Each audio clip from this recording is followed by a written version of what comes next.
Capítulo 22 del libro de Farmacología Básica y Clínica de Katsun. Hoy hablamos del capítulo 22, fármacos sedantes hipnóticos. Entonces vamos a empezar primero mencionando la farmacodinamia de las benzodiazepinas, barbitúricos y también de los hipnóticos recientes.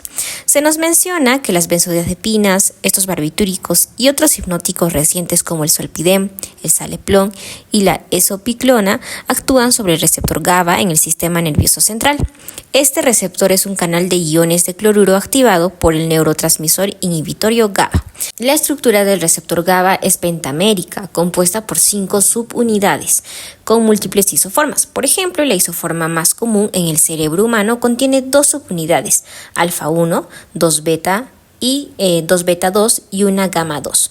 Las benzodiazepinas se unen a sitios específicos entre subunidades alfa 1 y gamma 2, mientras que los barbitúricos tienen un mecanismo de acción muy diferente, uniéndose a otros sitios de receptor.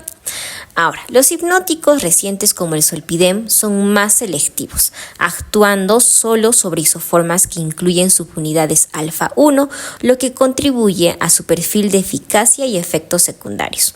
Esta heterogeneidad en los receptores GABA puede explicar la variedad de acciones farmacológicas asociadas con esta clase de fármacos. Para esto es importante mencionar un poco de la neurofarmacología. El GABA, como sabemos, es un neurotransmisor crucial para la inhibición en el sistema nervioso central. Las benzodiazepinas aumentan la eficacia de la inhibición GABAérgica en diversas regiones del cerebro, como la médula espinal y la corteza cerebral. Aunque no sustituyen el GABA, estos fármacos potencian sus efectos alostéricamente, aumentando la frecuencia de apertura de los canales de cloruro. En comparación, los barbitúricos pueden prolongar ya también la apertura de estos canales y a las altas concentraciones actúan como GABA miméticos, activando directamente los canales de cloruro. Además, los barbitúricos son menos selectivos, afectando también a lo que vendría a ser la neurotransmisión del glutamato al unirse a los receptores AMPA, lo que contribuye también a su potencial para poder inducir anestesia quirúrgica. Bien, dicho esto, es necesario mencionar cuáles son los ligandos del sitio de unión de las benzodiazepinas. Los sitios de unión para las benzodiazepinas, como ya habíamos mencionado, pues es el receptor GABA y son diversos. Existen 3 tipos de interacciones con ligandos. En primer lugar vamos a tener los agonistas. Estos facilitan las acciones del GABA. Las benzodiazepinas se unen a múltiples sitios B-Z, mientras que los hipnóticos recientes son selectivos para los que contienen subunidades alfa 1. Se han propuesto ligandos endógenos similares a las benzodiazepinas en el tejido cerebral. Número 2. Antagonistas. El flumazenil, por ejemplo, es un antagonista sintético, bloquea los efectos de las benzodiazepinas y otros hipnóticos, sin afectar a los barbitúricos o al etanol. Algunos neuropéptidos también pueden bloquear la interacción con los sitios BZ. Y finalmente, los agonistas inversos. Estos ya también actúan como moduladores alostéricos negativos del receptor GABA, provocando ansiedad y convulsiones. Compuestos como la beta-carbolinas pueden inducir estos efectos y también pueden bloquear la acción de las benzodiazepinas. Bien, dicho esto, mencionemos cuáles son los efectos a nivel de lo que vendrían a ser los órganos. En primer lugar, la sedación.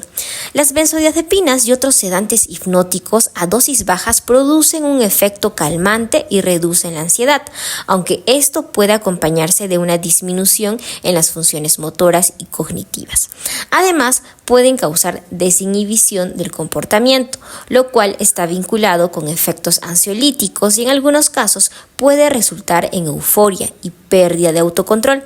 También pueden inducir amnesia anterógrada, lo que implica básicamente dificultad para recordar eventos ocurridos durante el efecto del medicamento. En segundo lugar, la hipnosis, es decir, la inducción del sueño.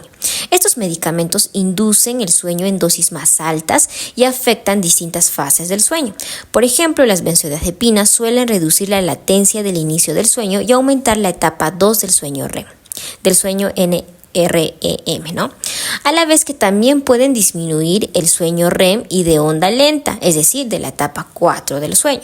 Los hipnóticos, por ejemplo, más recientes, como el zolpidem y el saleplom, tienen efectos específicos sobre la fase del sueño y algunos, como la esopiclona, prolongan el sueño NREM sin afectar al REM en dosis bajas. Esto con respecto a la hipnosis. Ahora, también se ha hablado acerca de la anestesia. En altas dosis, ciertos sedantes hipnóticos pueden deprimir el sistema nervioso central hasta inducir anestesia general. Ejemplos tenemos como los barbitúricos, el tionpental, que por su alta solubilidad en lípidos es útil para poder inducir anestesia rápidamente. Las benzodiazepinas también se usan en anestesia combinada con otros agentes, aunque pueden causar depresión respiratoria que generalmente es reversible con el flumazenil. Existen también algunos efectos anticonvulsivos. Los sedantes hipnóticos inhiben la actividad epiléptica en el sistema nervioso y algunos, como las benzodiazepinas, por ejemplo clonazepam y el diazepam, son especialmente útiles para poder controlar convulsiones sin una marcada depresión del sistema nervioso central. Entre los barbitúricos, por ejemplo, tenemos el fenobarbital, que es efectivo para poder tratar convulsiones tónico-clónicas, aunque no es la primera elección, ¿no? Ahora, si hablamos también de lo que vendría a ser la hipnosis, inducción del sueño, anestesia, es evidente que también vamos a tener un tipo de relajación muscular. Algunos sedantes hipnóticos, como los del grupo carbamato, que vendrían a ser, por ejemplo, el meprobamato y las benzodiazepinas, inhiben los reflejos polisinápticos y de transmisión internuncial. En dosis altas también pueden deprimir la transmisión en la unión neuromuscular esquelética, lo que facilita la relajación de los músculos voluntarios que estén en espasmo. Ahora, esto se ha observado también, de hecho se ha observado especialmente en estudios con animales. En algunos humanos, algunas benzodiazepinas se ha visto que son útiles para poder tratar el temblor esencial, aunque fármacos como el zolpidem, el saleplom y la esopiclona no producen estos efectos de relajación muscular. Bien, también podemos mencionar algunos efectos respiratorios y cardiovasculares. En dosis hipnóticas, los efectos de estos medicamentos sobre la respiración en personas sanas son similares a los que se van a observar durante el sueño natural.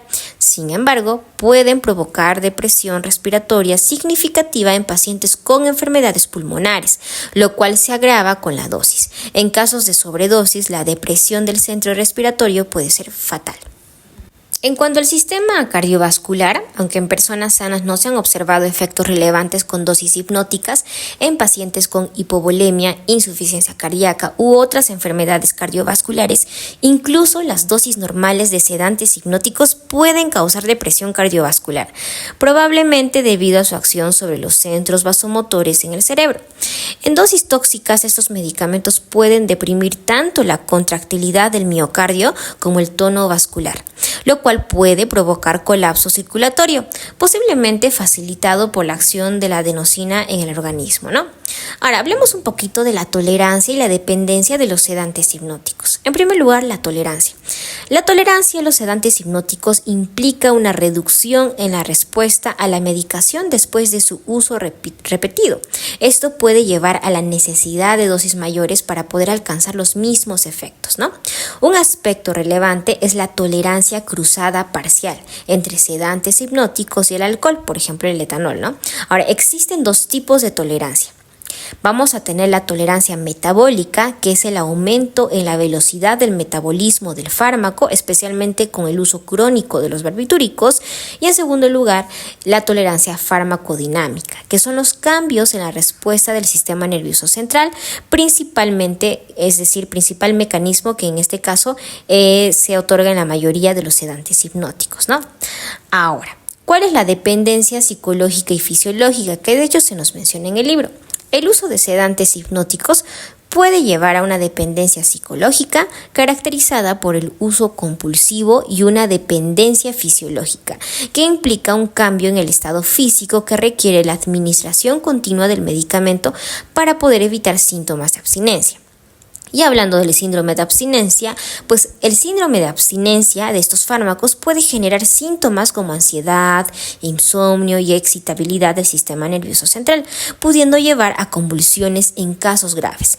La gravedad de estos síntomas depende de factores como dosis y duración, es decir, la magnitud de la dosis y el tiempo de uso van a influir en la intensidad de los síntomas de abstinencia.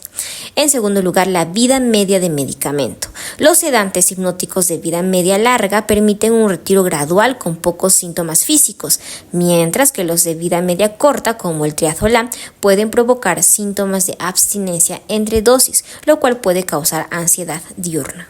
Ahora sí vamos a hablar de los fármacos de manera más particular, ¿no? Empecemos con el flumacenilo, que es un antagonista de las benzodiazepinas. El flumacenilo es un derivado de lo que vendría a ser el 1.4 benzodiazepina con alta afinidad por el sitio de unión de las benzodiazepinas en el receptor GABA-AA. Actúa como un antagonista competitivo, bloqueando los efectos de las benzodiazepinas, así como de otros sedantes similares como el zolpidem, el saleplon y también la esopiclona. Sin embargo, no revierte los efectos de otros depresores del sistema nervioso central como el etanol, opioides o anestésicos generales. Su principal aplicación clínica es revertir la sedación causada por sobredosis de las benzodiazepinas o incluso acelerar la recuperación tras procedimientos anestésicos. Aunque puede revertir la sedación, su eficacia en la reversión de la depresión respiratoria es variable, ¿no? Ahora, cuando se administra por vía intravenosa este fármaco, el flumacenilo tiene un efecto rápido pero una vida media corta, es decir, de unas 0.7 a 1.3 horas, ¿no? Debido a su rápida eliminación hepática, esto nos menciona que hace que sea común que la sedación reaparezca, requiriendo dosis repetitivas, ¿no? Sus efectos adversos incluyen agitación, confusión, mareo y náuseas y puede inducir a un síndrome de abstinencia en pacientes dependientes de las benzodiazepinas, como habíamos mencionado hace un rato, ¿no? Esto de la vida media corta. Además, su uso en pacientes que han tomado benzodiazepinas junto con otros, por ejemplo, antidepresivos tricíclicos, puede llevar a convulsiones y arritmias. Bien, hablemos ahora del tratamiento de los estados de ansiedad. Y bueno, primero tenemos que mencionar que la ansiedad presenta respuestas psicológicas, conductuales y fisiológicas que incluyen aumento en la vigilancia, tensión muscular y también la hiperactividad autonómica. Puede ser secundaria o también de enfermedades orgánicas como un infarto, cáncer, etcétera, ¿no? O incluso ser una ansiedad situacional, por ejemplo, antes de procedimientos médicos o eventos estresantes. En estos casos, el uso a corto plazo de sedantes hipnóticos es apropiado, como también lo es el uso preoperatorio antes de cirugías o procedimientos invasivos. Para los trastornos de ansiedad más persistentes, como el trastorno de ansiedad generalizada, los trastornos de pánico y también la agorafobia, las benzodiazepinas pueden usarse en episodios agudos. Sin embargo, el tratamiento a largo plazo es menos común debido a los riesgos de dependencia y efectos adversos, especialmente si se combinan con otros depresores del sistema nervioso central. Las benzodiazepinas ofrecen ciertas ventajas, como su inicio rápido de acción, un alto índice terapéutico y efectos mínimos sobre las funciones cardiovasculares y autonómicas. Bien, ahora, en trastornos de ansiedad más crónicos, los antidepresivos como los inhibidores selectivos de la recaptación de serotonina y los inhibidores de la recaptación de serotonina norepinefrina son considerados de primera línea por su eficacia sostenida, aunque su inicio de acción es más lento, ¿no? Finalmente, el uso de sedantes hipnóticos debe controlarse cuidadosamente para poder evitar obviamente los efectos adversos. Las dosis deben ser bajas y la administración debe ser por periodos cortos, evitando combinaciones con otros ansiolíticos y advirtiendo a los pacientes sobre el consumo de alcohol y el uso de medicamentos de venta libre que contengan antihistamínicos o anticolinérgicos, ¿no? Bien, ahora vamos a mencionar, ya hablamos acerca de la ansiedad y también tenemos que hablar de los tratamientos con problemas, en este caso del sueño, ¿no? Los problemas del sueño son comunes y pueden estar relacionados con estilo de vida sobre todo inadecuados, ¿no? La falta de tratamientos para enfermedades médicas o psiquiátricas subyacentes o una mala higiene del sueño.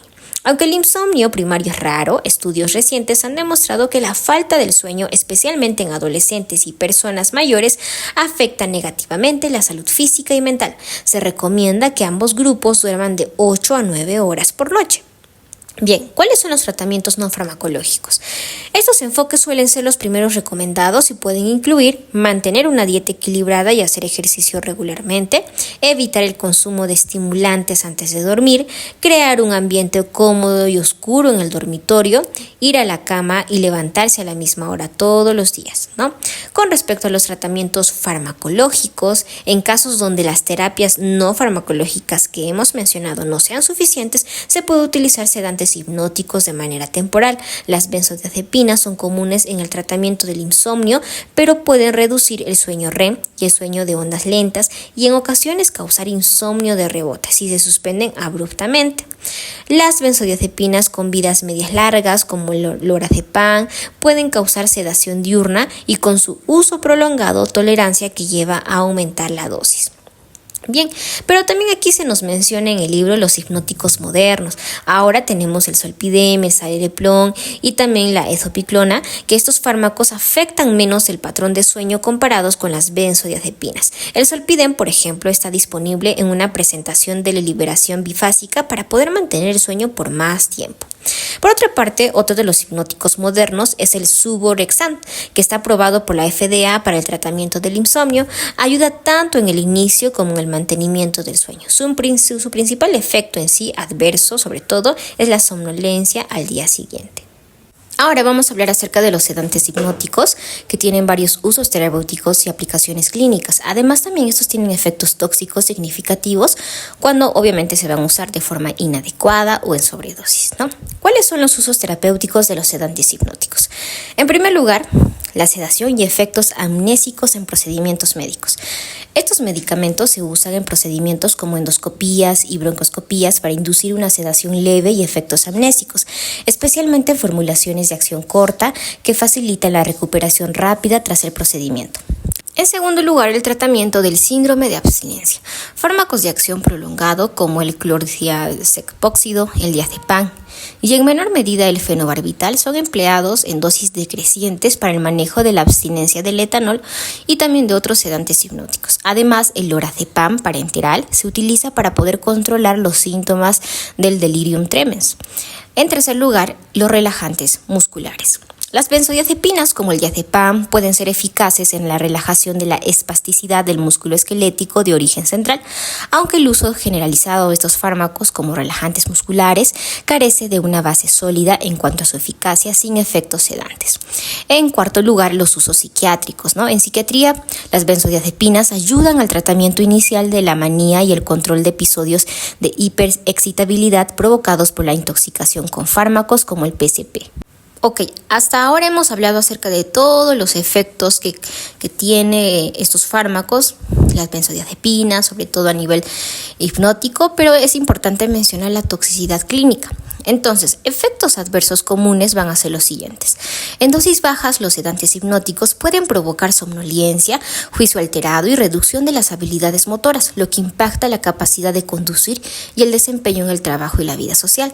También pueden provocar sueño conducción y amnesia anterógrada, efecto que puede ser aprovechado en procedimientos médicos incómodos, pero que también ha sido explotado en contextos de abuso criminal, como en casos de violación, ¿no?